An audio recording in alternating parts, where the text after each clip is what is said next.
$15,000 in new money could be directed to the Humility of Mary shelter in Davenport. Yeah, it comes after the Salvation Army announced last month the shutdown of its emergency shelter. The Salvation Army now plans to focus on a model to prevent homelessness that was geared towards finding transitional housing for people who need it rather than putting them in shelters. A Davenport committee now recommends shifting 25% of the funding for the Salvation Army to the Humility of Mary shelter. That motion passed tonight and moves on to the City Council's consent agenda. Local 4's Tahira Rahman joins us live in our studio with what that change means. Tahira?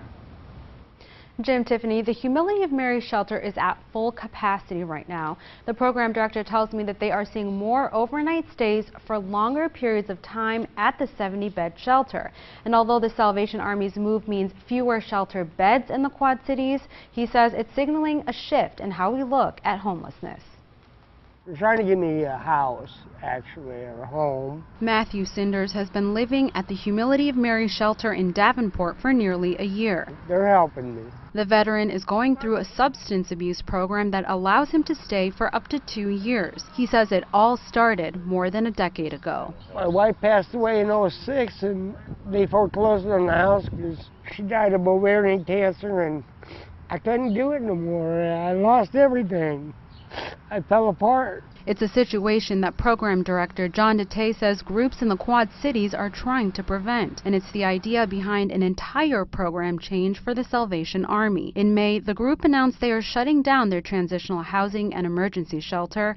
Now, City Council members are considering taking thousands of dollars from the group's funding and giving it to the Humility of Mary to deal with any increase in demand. We are going to be able to serve more families as a result of that redirect.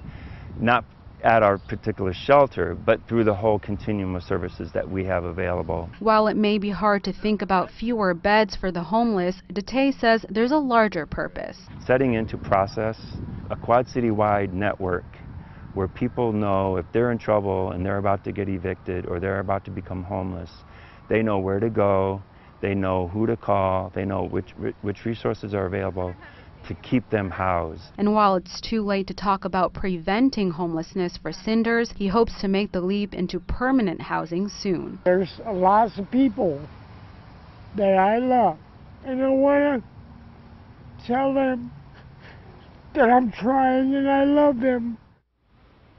Now, Dete says although there's a great need for homeless shelters, they should not be a long-term solution. He says the Quad Cities needs more affordable housing to keep up with the growing number of low-income workers and families.